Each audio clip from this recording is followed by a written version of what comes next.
আমার মায়ার নবী বলে, বাবা চলো, আমিও বড় এতিম, আমার মা নাই, আমার বাবা নাই।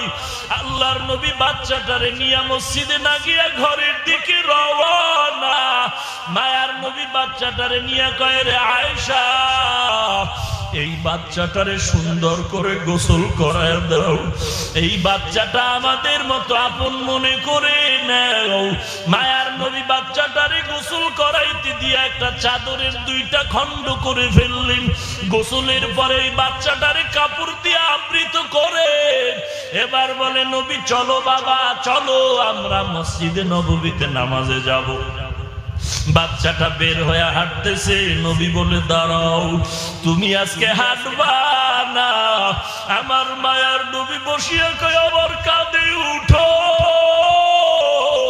তোমার মতো এতিমের সম্মান আমি দিয়া যাই, কারণ দুনিয়াতে আমার উম্মতেরাও হবে এতিম।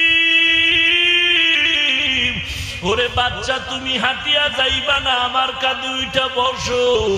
রহমাতুল লিল আলামিনের কাঁধের উপরে এতিম বাচ্চা উঠে বসে গেল। মায়ার নবী নিয়ে যখন রওয়ানা, ওই ছেলেরা খেলাধুলার কারীরা তাকায়া দেখে ওই বাচ্চাটা নবীর মাথায়।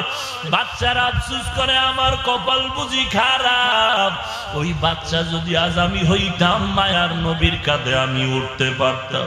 মায়ার নবী বাচ্চাটারে নিয়ে কাতারে দাঁড় করায় নবী ইমামতি শুরু করলেন। নামাজের পরে নবী মিম্বরে বসলেন, সাহাবায়ে কেরামদের বয়ান করবেন। বাচ্চাটা মাটিতে বসে গেল। মায়ার নবী কয়, তুমি মাটিতে বসবা না। মায়ার নবী বাচ্চাটারে ডাইকা মিম্বরের ডান পাশে বসাইয়া বাচ্চাটার মাথার উপরে হাত দিয়ে কয়, রে সাহাবা, এই বাচ্চাটারে চিনো, এই বাচ্চাটা আমার মতো এতিম। আমি নবী এতিমের মাথায় হাত বুলায় দোয়া করে দেই। এই মাথার ভিতরে হাত বুলায় দোয়া করে গেলাম। যেই বান্দা এতিমদের দিকে মাথায় হাত বুলায় দোয়া করবে, ওই হাতের নিচে যত চুল থাকবে ওই পরিমাণ সওয়াব আল্লাহ তাকে দান করবেন।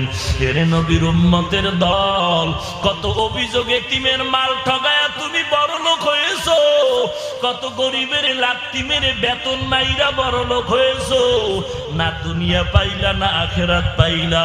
আজকের এই মজলিসে মাওলার দরবারে চোখের পানি ছেড়ে তওবা করো, আর আল্লাহকে ডেকে বলো, মালিক তুমি জানো, আমার মা বাবাও জানে না আমি কত বড় জাহান্নামের আসামি। আয় আল্লাহ, তুমি আমাকে মাফ করে দাও, আমি শয়তানের ধোকায় পড়ে কত অন্যায় করেছি। ও আল্লাহর বান্দারা,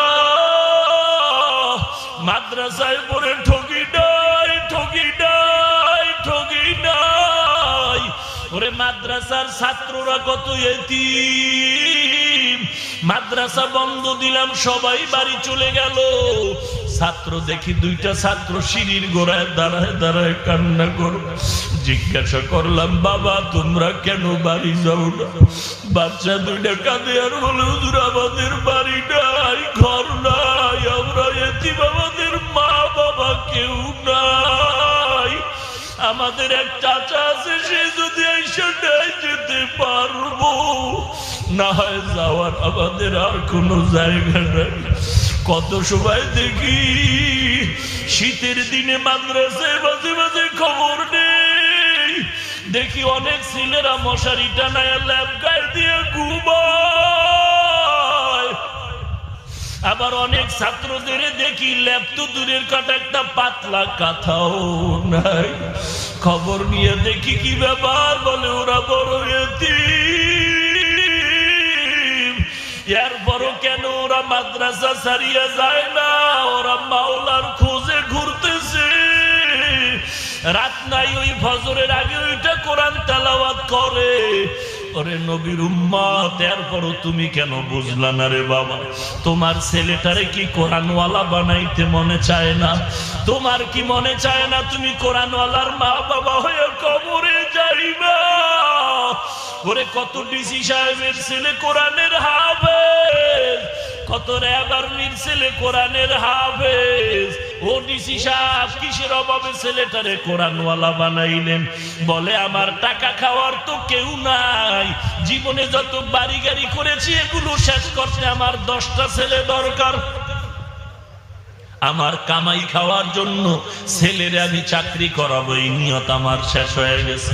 আমার দেওয়া কামাই ছেলে খাবে, কিন্তু আমার মনের মধ্যে ভয় আসছে।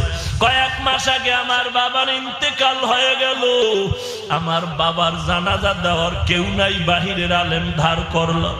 আমার বাবার কবরে দাঁড়াইয়া বাইরের ছাত্র ডাকায়া দোয়া করাইলাম, ওদের চোখে পানি নাই, আর আমার কান্না এখনো বন্ধ না। আমি চিন্তা করে দেখলাম আমার ছেলেটারে আমি কোরআনওয়ালা যদি বানাইয়া যাই, আমার জানাজা আমার ছেলে পড়াইব, আমার কপাল। আমি ইন্তেকালের পরে আমার কবরের কিনারায় আমার সন্তান গিয়া দোয়া করবে। আমার সন্তান যত কাঁদা কাঁদবে, বাহিরের কেউ এত কান্না কাঁদবে না। এই জন্য আমার ছেলেটারে আমি কোরআনের হাফেজ বানাইছি। ওরে পর্দার আড়ালের মা, অনুরোধ করে বলি তওবা করো বৃদ্ধ বাবাজি, ও যুবক, মোবাইলটারে জীবন নষ্টের কারণ বানায় না। ওই মোবাইলের পেছনে সময় নষ্ট করি আজকে মাকেও ভুলে গেছো, বাবাকেও ভুলে গেছো।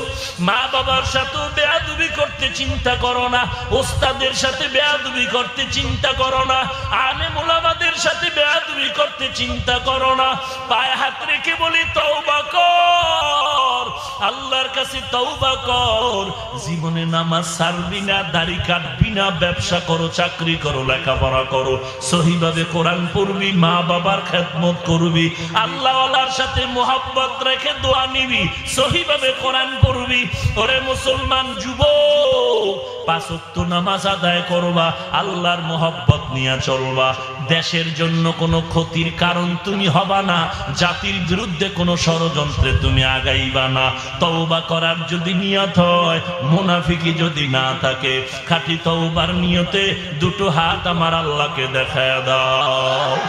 আয় আল্লাহ, আমাদের সবার হাত আপনি কবুল করে নেন। তওবার নিয়তে হাত তুলেছি রে মালিক, কারো হাত আপনি খালি ফিরাইয়া দিয়েন না রে আল্লাহ। আমাদের সবার তওবার হাত কবুল করে দেন।